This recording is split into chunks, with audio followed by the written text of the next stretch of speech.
Pulezidenti Robert Kyagulanyi Ssentamu bw'anaaba agenze olunaku lw'enkya okuyega akalulu. Njagala okuyita abantu bonna ab'Namayumba, abantu bannabusiro, bannayuganda mwenna okujja olunaku olw'enkya okwaniriza omwagalo w'abangi Robert Kyagulanyi Ssentamu wano ku kisaawe Ssentema.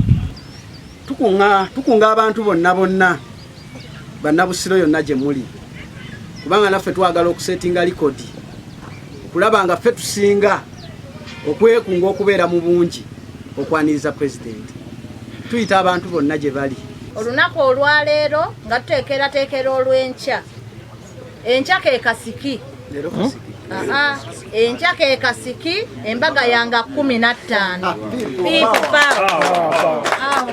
Ensonga lwaki tugamba 16 ffe lwe tubala nti ye New Year ya Uganda. Bano basinzidde mu kisaawe ky'essaza Busiro e Ssentema ne banjula enteekateeka ey'okumwanirizaamu. Twagala ayanirizibwe mu kitiibwa era mu ssanyu.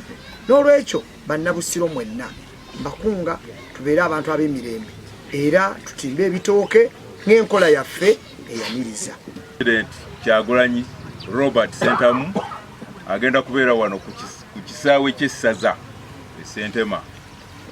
Era enkya zinaagenda okuwera essaawa nga 3-4 ffenna tujja kuba tuweddeyo kuba ye omusaawa awo nga 4-5 ajja kuba ali wano. Kuba alina okuva wano ate agende e Busiro South.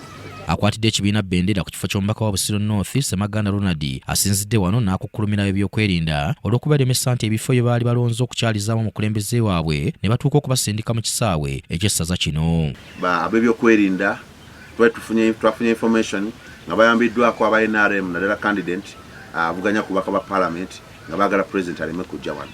So omugo ogwo ne tugusika ne tubaako we tugutuusa.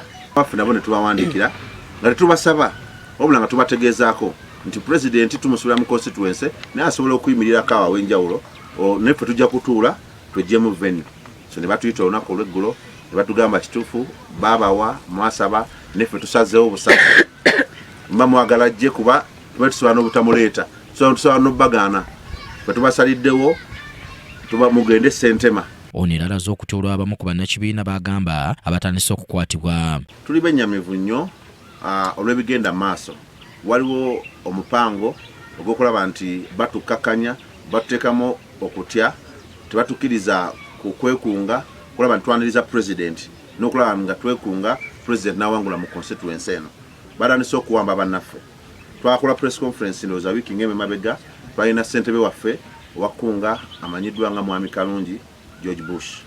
Yakwatiddwa ennaku nga 2 emabega bamusanze wakaawe naye nga tebalina nsonga obuli abamukutte bamugamba twaga otwalibwa Honorable Meya wa Kakiri Town Council Bisazo Moses akubiriza bannakibiina ky'NUP okwewala ebiyinza okubasuula mu katego ak'okukwatibwa. Olaba ekigenda okubeera wano kubanga kigenda kuba kinyeenya magi tugenda kukola ekyenjawulo.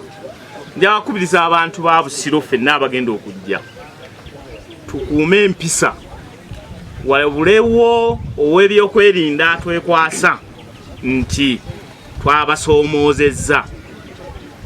Nkimanyi bulungi nti olumu ne tuba tukuumye empisa era batutakula ku mugongo ate oli bw'aba akutakudde naawe okyuka olaba lwaki akutakula. Naye mbasaba ne bwe batutakula ku mugongo tusigale nga ffe tulumba kugenda kulaba Pulezidenti waffe wagenda kukola ki. Oluvannyuma banna NUP bano beenyigidde mu kukola bulungi bwansi.